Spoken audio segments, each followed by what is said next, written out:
Two levels, one probability, quantum transitions explored. Are you ready to calculate?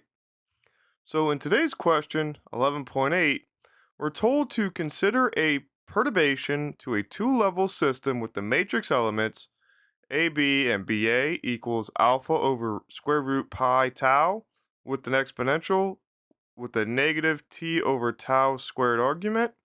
Meanwhile, the main diagonal elements are zero. Kind of goes back to our selection rules. And here we're stating that tau and alpha are positive constants with the appropriate units. Definitely going to need that for the absolute values. And then in part A, according to first order perturbation theory, if the system starts off in the state CA equals 1 and CB equals 0, okay, that'll be important to what equation we use, at time equal negative infinity, what is the probability that it will be found in the state B at time t equals infinity? Okay, so perhaps we might think it'll be 0, but let's see how this calculates out.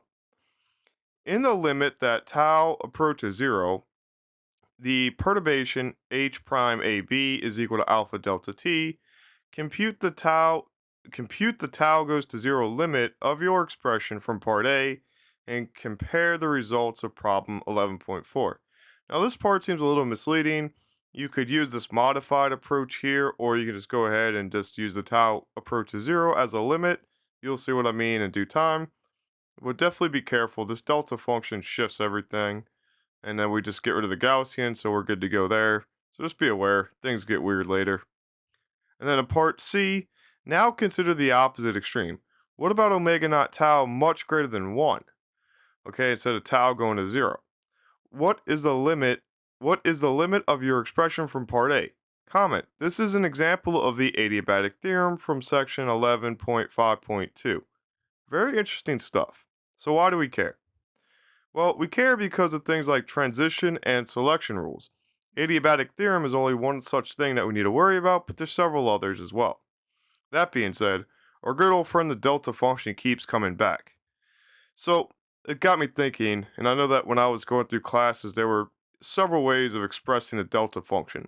A limit of rectangles, a limit of triangles, all going to infinite or small and smaller widths. But here we have an exponential that tau will go to 0, also express the delta function. But I also remember seeing one that was a tangent argument. So that being said, how many ways have you seen the delta function modeled? Very curious to see what your first insight on this function was. That being said, there's still a lot of algebra to be done on this problem, so if you want the PDF, comment and I'll send you the link to Patreon, or you can just go to the Patreon page and grab it yourself. Both are good to go. But before we jump into today's topic, you should know I try to break down these complex physics topics into more easy to digest pieces. If that sounds like something you'd love, hit that subscribe button and join us in exploring the universe. With that, let's go straight to step one.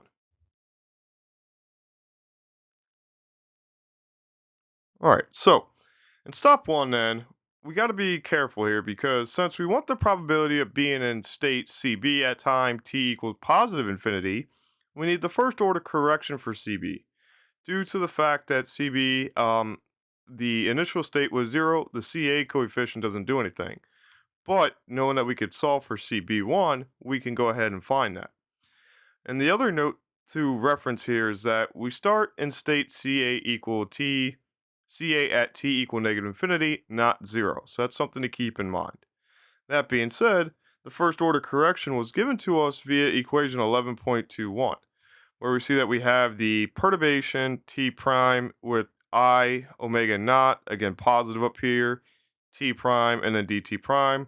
We start at negative infinity and we're trying to find at some later time t, but because we want t going to positive infinity, we can just put that up there and we're good to go. That being said, if we plug in our perturbation, we see that we get alpha over square root pi tau e to the minus t prime over tau squared, all that fun stuff we saw in the opening. And then we just have to evaluate this thing. That being said, we can bring all these constants out front, no big deal. And now we have two exponentials that we can combine together since they're being multiplied by adding their arguments. And then we can clean that up. So here we combine the exponentials, but we see that the exponential arguments need to be cleaned up, okay? And this can be done by completing the square because it looks like we have a quadratic up there. So in completing the square, we're taking a quadratic from its standard form into the square form where we have the variable in one section and then some constant here. This is also called vertex form, but we get there from completing the square. So to find d and e, that would be negative b over 2a, and e is equal to c minus b squared over 4a. Again, things you've learned in algebra that you may have forgotten. I know that some of these leave my brain when I don't use them for a while, so that being said, our a for this expression is negative 1 over tau squared, fair, coefficient on the variable squared. B is equal to positive I omega, and C is equal to 0. So finding D, not too bad. We just see that we divide by negative 1 over tau squared, and we have I omega naught up top. So that gives us this expression here. Not bad at all. Now for the E term, this extra term out here, we see that there's a minus sign in between the two. Okay, so but because we're squaring an I, that's going to turn to minus 1. So our minus and minus cancel, but we're left with a minus down here from our A term, and that can come out front. Once we do that, then we just get a omega naught tau over 2 squared, and we're good to go. Okay, 4 turns into a 2 squared, so we can put everything to a square outside. And then when we go to plug this in and find our completed the square form, we see we go from this. Now we have to dump this a term into this, and we see that we get minus t prime over tau. Again, the square gets embedded into this 2 up here, so we're fine. Then we have minus I omega tau, because instead of tau squared, one of these factors cancel. And again, that's all in the PDF. So we simplify that down, and then here's our e term. So now that we have this, we can plug this into the exponential and evaluate this integral. All right, so all plugged in now. Again, since we have this over here, we can split up the exponentials, take that outside because it's nothing but a constant. When we take it outside, what we realize is that we're left with a negative or an infinite integral of e to the minus some argument squared, and this resembles that of a Gaussian. And as a Gaussian integral, we can clean this up with a u sub and use the book and just modify the form, so we're good to go. So if we let u be the thing in the parentheses, which is negative or which is positive t prime over tau minus these constants, finding du, that's pretty easy. That's just 1 over tau, so multiply the tau over. Good to go there. Now, addressing the limits. If we have positive infinity, it doesn't matter what these are, especially in their limits. That's going to go to positive infinity. Same thing for negative infinity, so we don't have to back sub and we can just straight on calculate through. Not that big a deal, just be careful with your algebra. And let's clean this integral up and simplify. So in simplifying here, we have the constants out front, including a tau. But since our du gave us a factor of tau, the two taus cancel and we get rid of it, and then we're just left with this exponential and this Gaussian integral. Okay, so because we're Gaussian integral here after we cancel and cleaned up, we know that that goes to the square root of pi, again from the books, or you could use any of the number of tables, good to go there. So square root pi cancel. And when you look at this, the square root of pi is nothing but a normalization factor, so we're good to go. And then we see that we end up with the CB in the first order correction equals negative I alpha h bar e to the minus omega t squared over 2 squared. Okay, but here that's not enough to calculate the probability. So the probability of transition from A to B for some tau is given by the magnitude of this coefficient squared. We've seen this before, so it's not too crazy. But in calculating this, we have a square up here, and we see that the negative and the absolute value will go away, as well as the absolute value squared. We have to multiply by the conjugate, so this I goes to positive 1 because we're multiplying by I and negative I, so that'll go away there. And then we're just left with these real constants, alpha and h bar, being squared. The 2 here is squaring this exponential, so that's the same as just multiplying by 2. As you see, 2 and a factor of the 2 from the 2 squared cancel, so we're left with a condensed form of the probability, and then we can evaluate these in the limits given in the question. So not too bad. Interestingly, this is not just a zero probability. It has some kind of value based on tau or the expression omega tau, omega naught tau. So that's pretty cool. And remember that omega brings together the energy values that we had because it was EB minus EB minus EA over H bar. So that's very important to us, and we can use that in energy eigenstates later if we want it for finite time. So at this point, we have found the probability, and I'm curious for you. What do you think about this theory so far? Drop a comment below with your thoughts. I'd love hearing your interpretations and questions regarding this. So we'll just keep on pressing forward now and go straight to stop number 2 and wrap this up pretty quick. Okay, so in this limit, the probability will become, and again for part B, the limit was tau goes to 0. So if we take the limit as tau goes to 0, we see that we have our constants in the exponential term. The tau goes to 0 only affects that thing in the exponential. So if we send that to 0, you're going to get omega naught times 0 squared over 2. But when we plug in 0, that just means the exponential goes to 0, so the whole thing evaluates to 1, and we're left with alpha over h bar squared. So again, we are very much dependent on what alpha is here, okay? But comparing this to the exact result of problem 11.4 and noting that alpha is greater than 0, when we look at the probability, that was a sine squared of absolute value alpha over h bar, but alpha is greater than 0, so the absolute value doesn't need to worry here, so we just get sine squared of alpha over h bar. That being said, that square can go on the outside like we see there, and then we see that expanding this series into its approximation, or expanding the sign into its series approximation, we see that we get a lot going on here. But since we only want the first order, which is the first term, we can throw away everything else.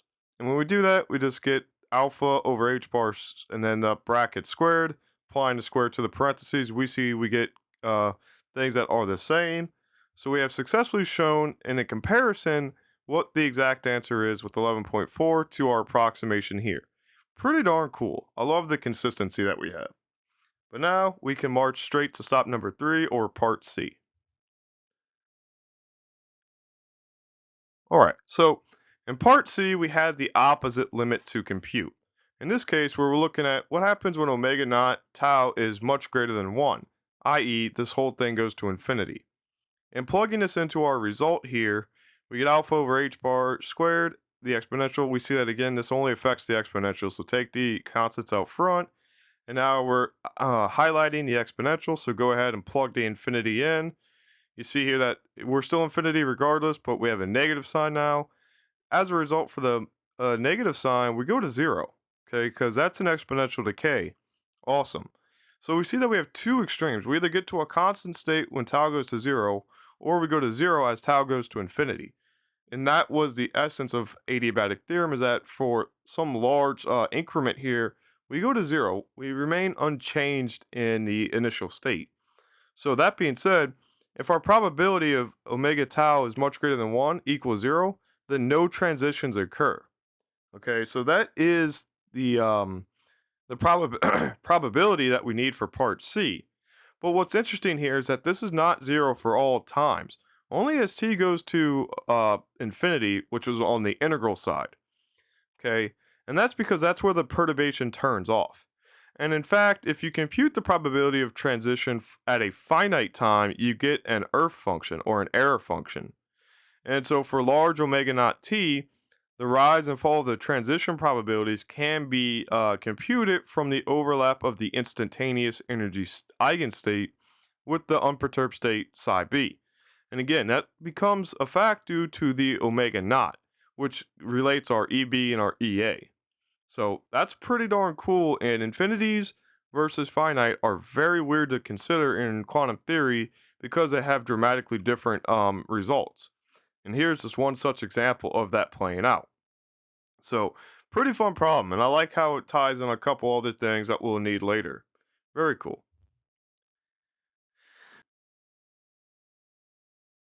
Oh, that was fun. So if this video got you thinking, imagine what's coming next. Subscribe to join our community for weekly insights into the world of physics. There's so much more to uncover, and we're only just getting started.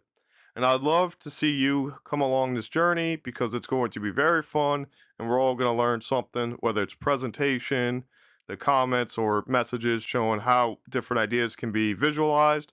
Very insightful to me, and I'm sure it will help you if you join along, so please consider that. That being said, I just want to take a moment to thank my incredible Patreon supporters. Your support is truly the backbone of this channel. It's because of you that I'm able to create these videos and diving deep into the fascinating world of physics. And again, there's so many routes to take with physics. Your contributions make a real difference in helping me bring these concepts to life, and I'm so grateful to each of you for believing in this journey. It's been quite a hectic journey actually, so thank you. And to all my amazing patrons, can't even speak today. Thank you for your generosity and support. This channel wouldn't be the same without you. And if anyone else is interested in supporting the channel and joining our Patreon community, you can check out the link in the description below. Together we can keep exploring the wonders of science and discovering even more amazing things. As always, thank you for watching, and until next time, stay curious.